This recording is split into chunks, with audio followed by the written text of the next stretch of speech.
Evet, değerli Art TV izleyenleri. Dün gece yaptığım yayınlarda kendimden bir iktibas yapmıştım. Art TV'nin henüz e, ilk senesinde diyelim, 2015 yılında ben Kandil'deki bir apartmanın çatı katında oturup da bu kitabı çevirirken ve bir takım denemeleri oranın imkanlarıyla yapa gelirken yüklediğim iki kaydı iktibas etmiştim. Şimdi o dönemde henüz bu kitap projesi benim tasavvurumda ve tahayyülümde vardı ama henüz somutlaşmamıştı ve hatta çevirinin hepsi bitmemişti.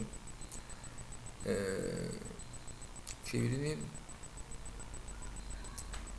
ancak küçük bir kısmını çevirmiştim ve kitabın sonundaki 4-5 sayfalık daha felsefi ve teolojik fikirleri ihtiva eden kısmı okumuştum. Şimdi benim amacım yine oraya dönmek ve o fikri takibi sürdürmektir. Şimdi bu amaçla önüme 3 tane kitap aldım. Birincisi benim çevirimle yayınlanan güncel kitaptır. İkincisi benim e, spiralli kitap haline getirdiğim Ozalitçi'de taslak metindir. Ve üçüncüsü benim çeviride esas aldığım somut kitaplardan şudur. Şimdi oradan ben o kısmı buluyorum.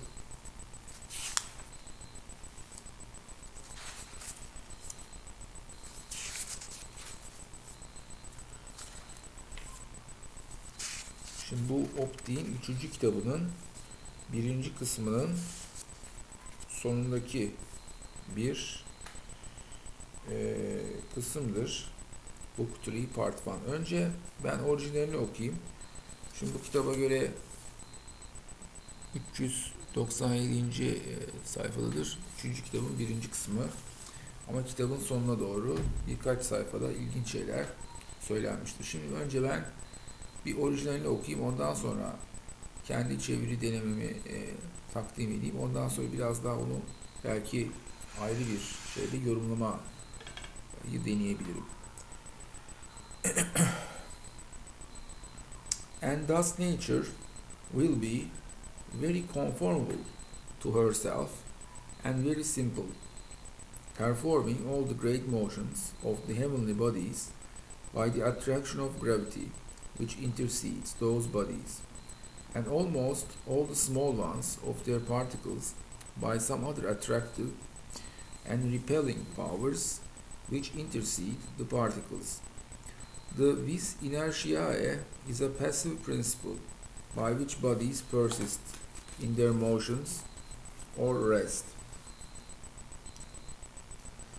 Receive motions in proportion to the force impressing it, and resist as much as they are resisted.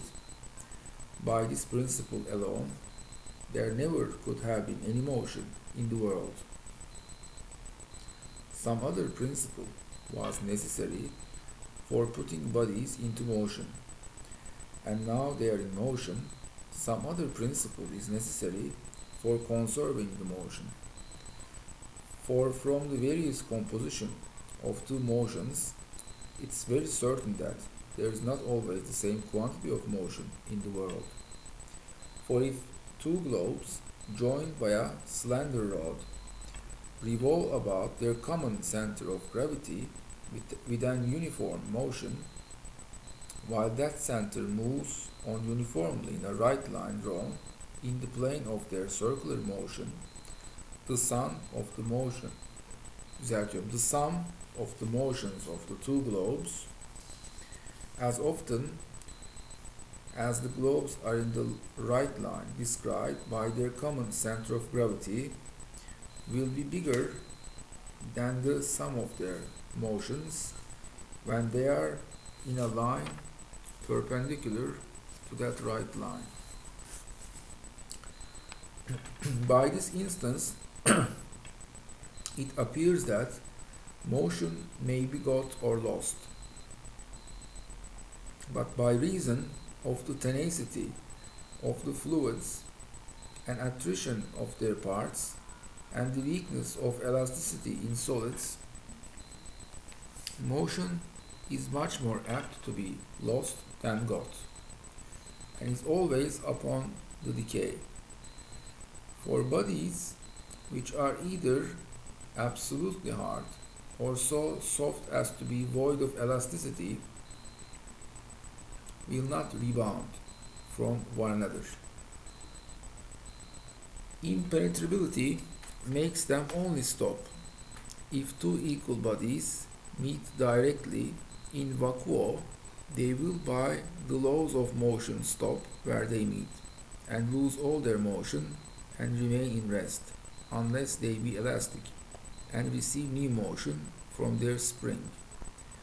If they have so much elasticity as suffices to make them rebound with a quarter or half or 3/4 of the force with which they come together, they will lose 3/4 or half or a quarter of their motion. And this may be tried by letting two equal pendulums fall against one another from equal heights. If the pendulums be of lead or soft clay, they will lose all or almost all their motions. If of elastic bodies, they will lose all but they recover from their elasticity. If it be said that they can lose no motion, but what they communicate to other bodies, the consequence is that in vacuo they can lose no motion, but when they meet they must go on and penetrate one another's dimensions. If three equal round vessels be filled, the one with water, the other with oil, the third with molten pitch, and the liquors be stirred about alike to give them a vertical motion, the pitch by its tenacity will lose its motion quickly. The oil, being less tenacious, will keep it longer, and the water, being less tenacious, will keep it longest, but yet will lose it in a short time. Whence it is easy to understand that if many contiguous vortices of molten pitch were each of them as large as those which some suppose to revolve around the sun and fixed stars, yet these and all their parts would, by their tenacity and stiffness, communicate their motion to one another till they are all rested among themselves. Vortices of oil or water or some fluider matter might continue longer in motion, but unless the matter were void of all tenacity and attrition of parts and communication of motion, which is not to be supposed, the motion would constantly decay. Seeing therefore the variety of motion which we find in the world is always decreasing, there is a necessity of conserving and recruiting it by active principles, such as are the cause of gravity, by which planets and comets keep their motions in their orbits, and bodies acquire great motion in falling, and the cause of fermentation, by which the heart and blood of animals are kept in perpetual motion, and heat. The inward parts of the earth are constantly warmed, and in some places grow very hot. Bodies burn and shine, mountains take fire, the caverns of the earth are blown up, and the sun continues violently hot and lucid, and warms all things by his light. For we meet with very little motion in the world beside besides what is owing to these active principles.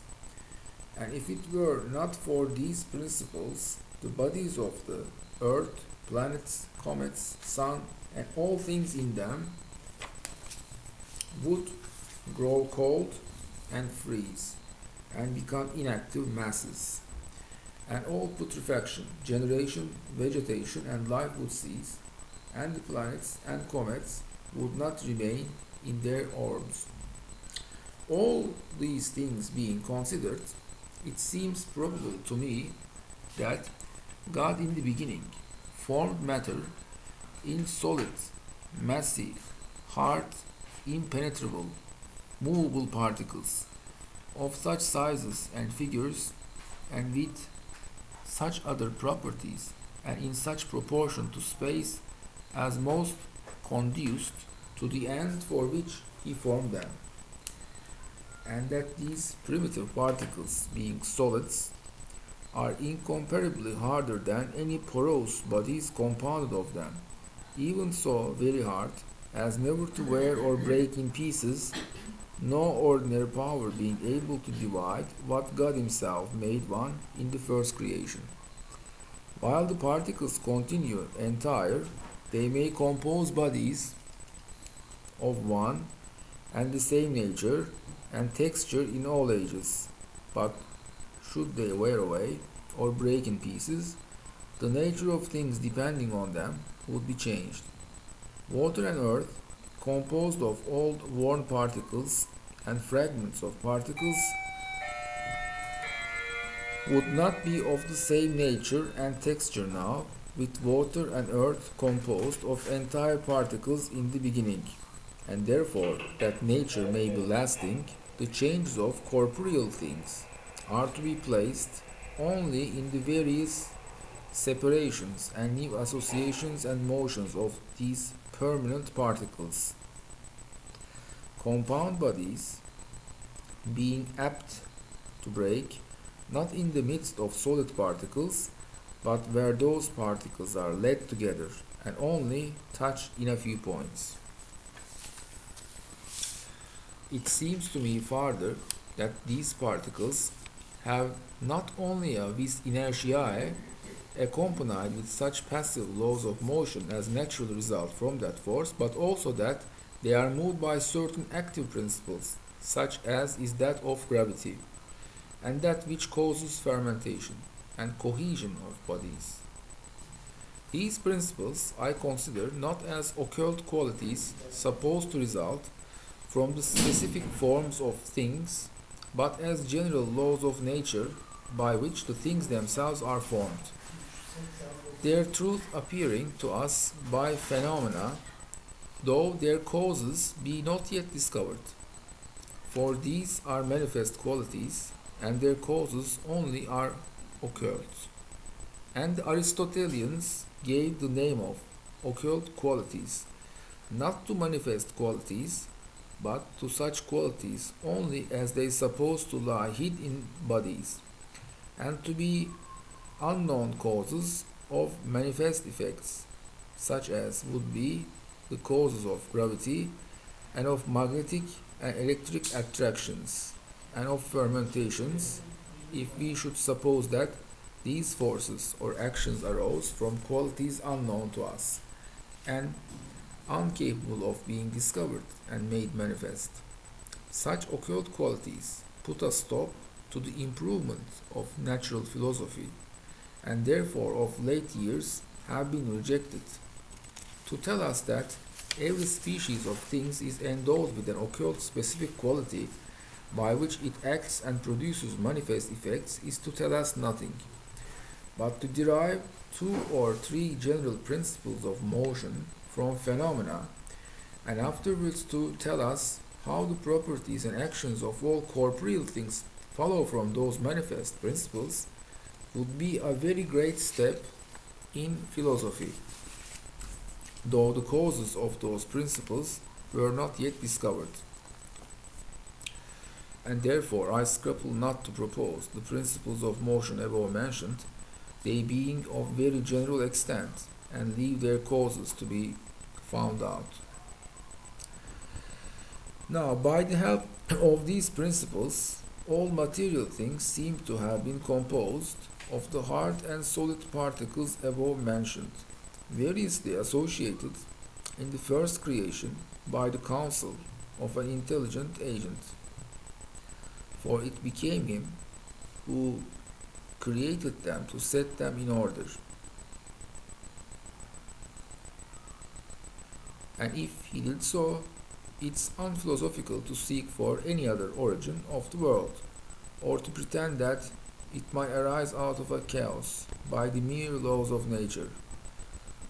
Though being once formed, it may continue by those laws for many ages.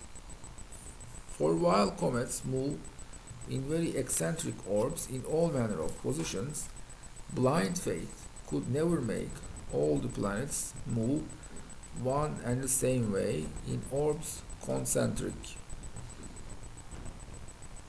Some inconsiderable irregularities excepted, which may have arisen from the mutual actions of comets and planets upon one another, and which will be apt to increase till this system wants a reformation. Such a wonderful uniformity in the planetary system must be allowed the effect of choice, and so must the uniformity in the bodies of animals, they having generally a right and a left side shaped alike, and on either side of their bodies 2 legs behind, and either 2 arms or 2 legs or 2 wings before upon their shoulders, and between their shoulders a neck running down into a backbone, and a head upon it, and in the head 2 ears, 2 eyes, a nose, a mouth, and a tongue, alike situated. Also, the first contrivance of those very artificial parts of animals, the eyes, ears, brain, muscles, heart, lungs, midriff, glands, larynx, hands, wings, swimming bladders, natural spectacles, and other organs of sense and motion, and instinct of brutes and insects can be the effect of nothing else than the wisdom and skill of a powerful ever-living agent who, being in all places, is more able by his will to move the bodies within his boundless uniform sensorium, and thereby to form and reform the parts of the universe than we are by our will to move the parts of our own bodies. And yet we are not to consider the world as the body of God, or the several parts thereof as the parts of God.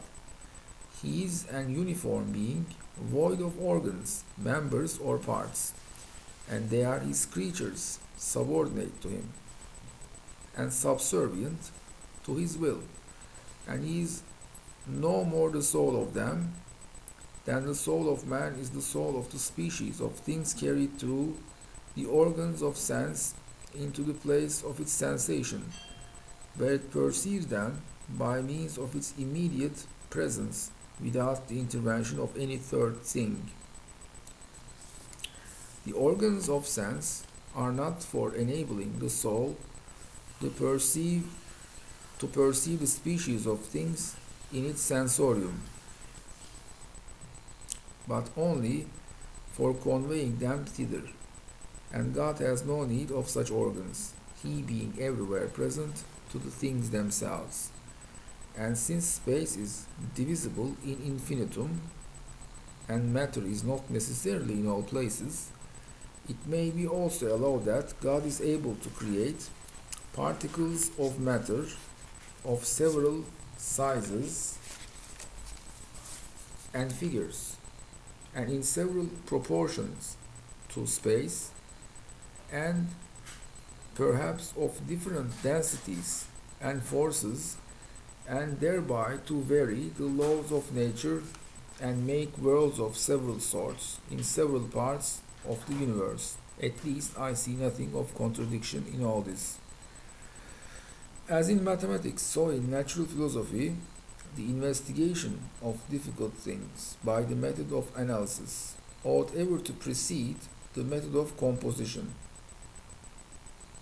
This analysis consists in making experiments and observations, and in drawing general conclusions from them by induction, and admitting of no objections against the conclusions, but such as are taken from experiments or other certain truths.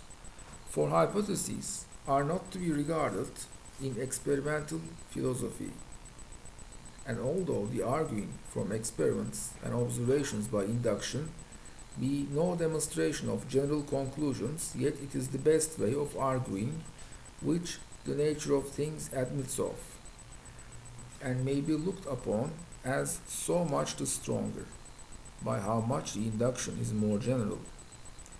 And if no exception occur from phenomena, the conclusion may be pronounced generally. But if at any time afterwards any exception shall occur from experiments, it may then begin to be pronounced with such exceptions as occur. By this way of analysis we may proceed from compounds to ingredients, and from motions to the forces producing them, and in general from effects to their causes, and from particular causes to more general ones, till the argument end in the most general.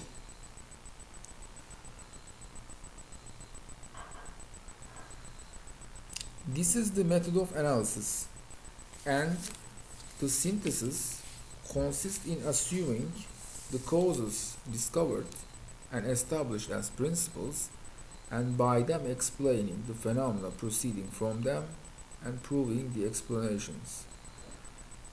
In the two first books of these Optics, I proceeded by this analysis to discover and prove the original differences of the rays of light in respect of refrangibility, reflexibility, and color, and their alternate fits of easy reflection and easy transmission, and the properties of bodies, both opaque and pellucid, on which their reflections and colors depend, and these discoveries being proved may be assumed in the method of composition for explaining the phenomena arising from them, an instance of which method I gave in the end of the first book.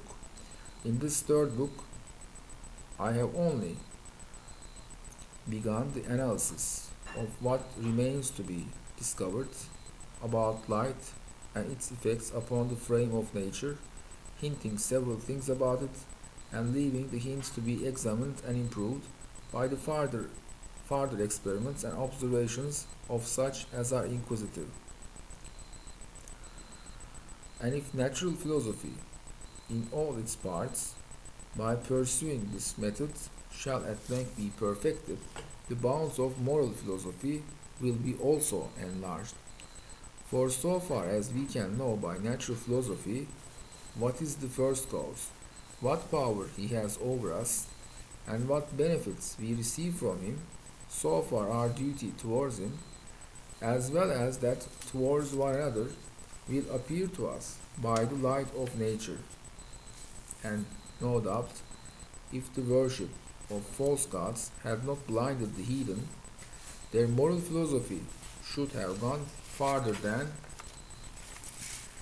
to the four cardinal virtues, and instead of teaching the transmigration of souls, and to worship the sun and moon, and dead heroes, they would have taught us to worship our true author and benefactor, as their ancestors did under the government of Noah and his sons before they corrupted themselves.